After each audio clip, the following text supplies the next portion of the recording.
Okay, so you drop the pallet in the wrap zone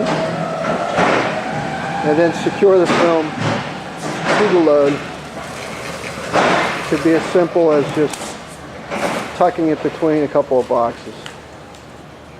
And then walk on over to the, hold on Dave, over to the control panel. We have a simple green start button. Push that.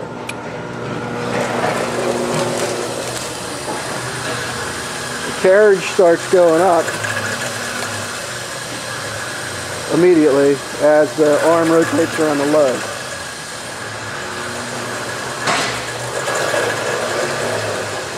There's a photo cell that senses the top of the load and stops the carriage from going up, and then the machine does its top wraps. In this case it's set for 2 top wraps, and then the carriage starts. After it does 2 full top wraps, the carriage starts to descend to the bottom of the load.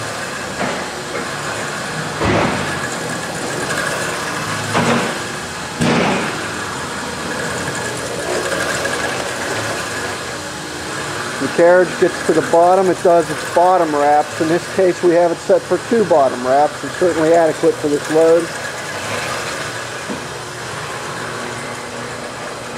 As it completes the final bottom wrap, the carriage goes to home base slowly and stops. Operator severs the film. In case you can just do it with your hand, and you can wipe it right to the load. The film is so stretched out and has so much memory that the tail should stay stuck to the load without any help. There's a whole lot of pre-stretch going on here, so that film was stretched out to the max and it has a lot of memory, so it's going to continue to draw in on the load and hold it together. Let's take a quick look at the control panel here. Ultimately you want to set it up so it works on all your pallets, with the only thing the operator needs to worry about is pressing the green button. So we've set the film tension about 3.5, 4 out of 10. We have it set up in the spiral up down, which means, as I showed you when it operates, the carriage will go up, do the top wraps, and then go down and do the bottom wraps.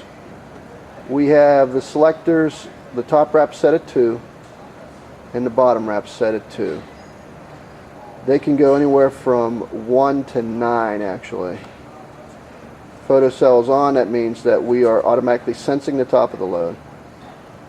The other buttons are jog buttons that you might use for when you're servicing the machine.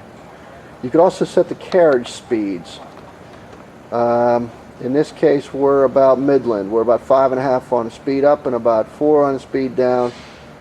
Seem to do adequately. This would just, in this case of this machine, this just provides you how much overlap you want between each wrap. Well set up electrical panel. Got all the buttons and selector switches fastened to the door, and then you've got your motor starters and your Allen Bradley PLC all set up there. Keep manuals and stuff in there if you like. And it is a NEMA 12 electrical enclosure, which means it's gasketed. As you can see, there's a gasket around the inside, so it's relatively dust free, etc. Main power off.